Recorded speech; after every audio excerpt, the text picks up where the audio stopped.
I'm in charge of my mental health. I need to take responsibility of getting help, of talking through this, of taking care of myself so that I can feel better and make the world a better place.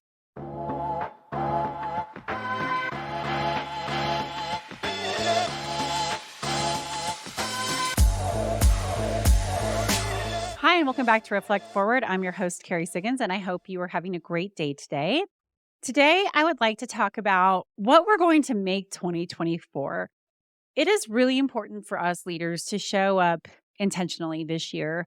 I think it is going to be a very rocky year. We have two wars going on. We have so much geopolitical unrest. We have a very divisive election year happening here in 2024. And it's going to be really hard to not get bogged down with all of that. And so to counteract, we need to be very intentional about how we are showing up as leaders.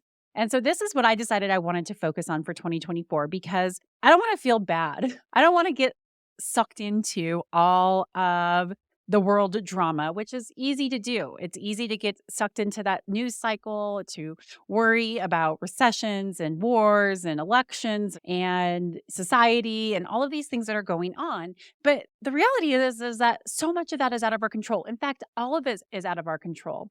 The only thing that we can control is how we show up every single day.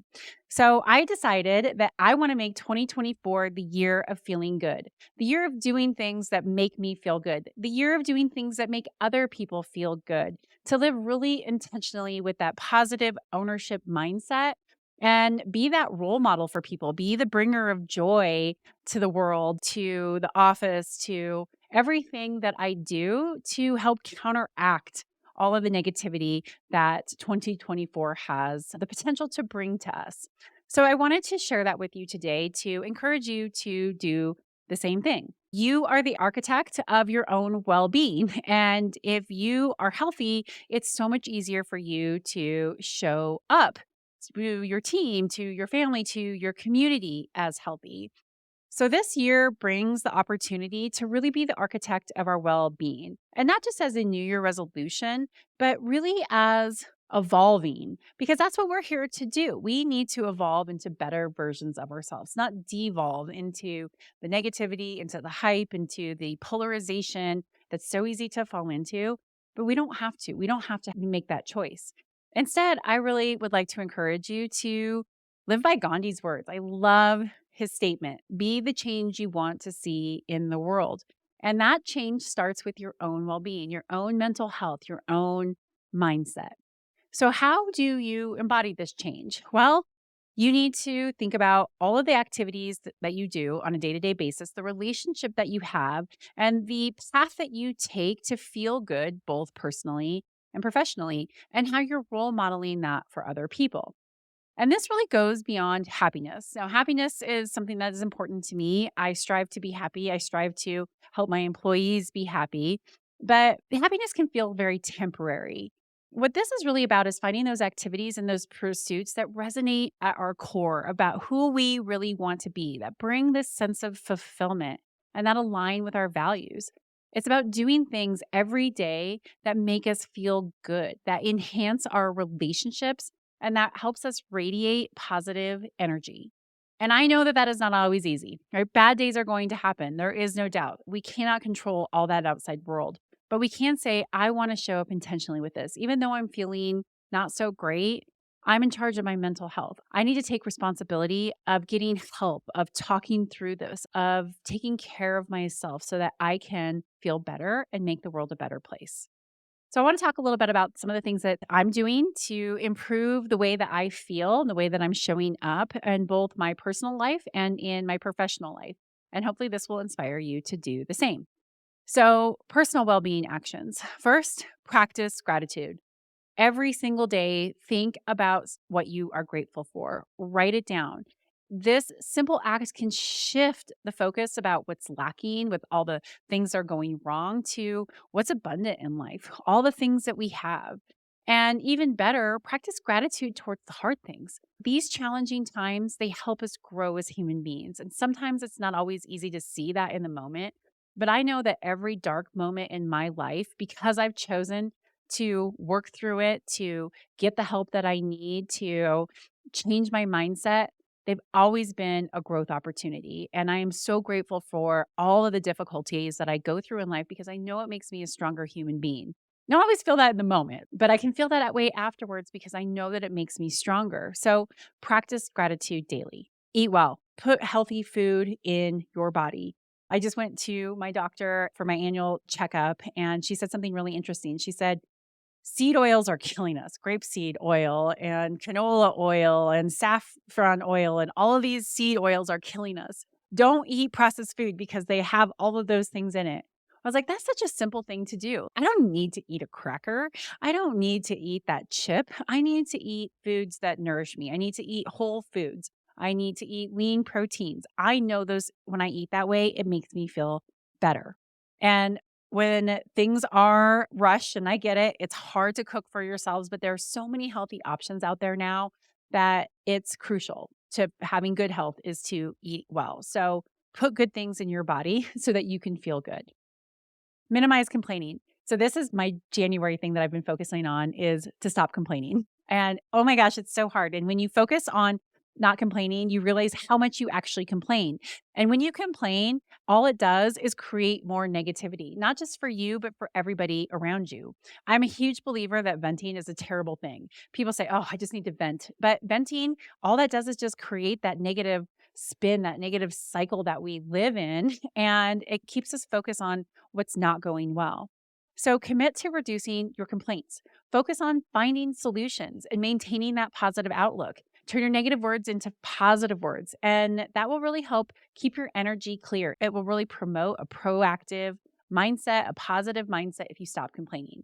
And I will tell you, it's not easy, but this intentional focus that I've had on it for the month of January, I feel so much better because I am complaining so much less.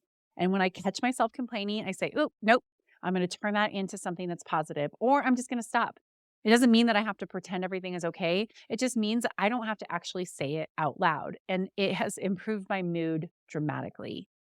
And then finally, invest in relationships. I wrote a social media post on this about what I learned in 2023, and it was really about the value investing in friendships, investing in my relationships. I don't have a ton of friends, but I put a lot of time into some very special friendships in 2023, and my life is so much better because of that.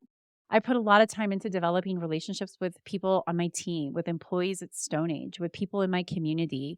And that really helps me feel grounded. It makes me feel like I have a great support system around me. And when I have that support system, I know that I can get through anything. The most important relationship that I have invested in is with my mom. My mom is my godsend. My mom is such a huge just rock in my life, and I invest in my relationship with her every single day. And I am so grateful because it makes me feel like I belong. It makes me feel loved, like I know I have somebody in my corner. I really invest in my relationship with my son. I want him to know what it's like to put work into relationships, into having healthy conflict and healthy discussions because he's 11 going on 15, and I will tell you, we have a lot of those. I invest with my relationship with my husband so that we can role model what a healthy relationship looks like to my son, so that we are happy and feel like we're in this together as we both grow our own businesses.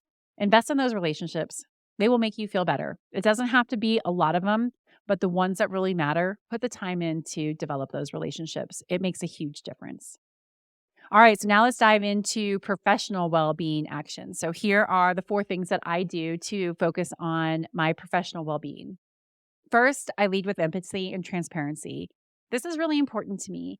When I understand and address the needs of people around me, I know that that fosters a better workplace. When I foster that open, honest communication, it builds trust and collaboration. Being empathetic matters. Understanding what it's like to walk in somebody else's shoes matters. And why does it matter? Because it helps you build those relationships. So invest in empathy, listen well, share the why behind decisions, make people feel like they're valued and like they belong. And that will come back to you. I know that being empathetic and being transparent, even though it's not always easy, makes me happier in the long run because it allows me to better relate to people. Number 2, creating a positive workplace. If you are in a position to influence the work environment, strive to make it a place where people feel valued and appreciated. Again, it comes back to you in spades. When you recognize people for their contributions and you give them opportunities to grow, it helps you grow. It makes you a better leader. When you say thank you, it makes you feel good. When you give credit to people for doing a great job, that makes you feel good. Help your team go after their dreams. Help them rise above all of the negativity, and it too will make you feel better in your own professional life. The third thing is balancing accountability with compassion.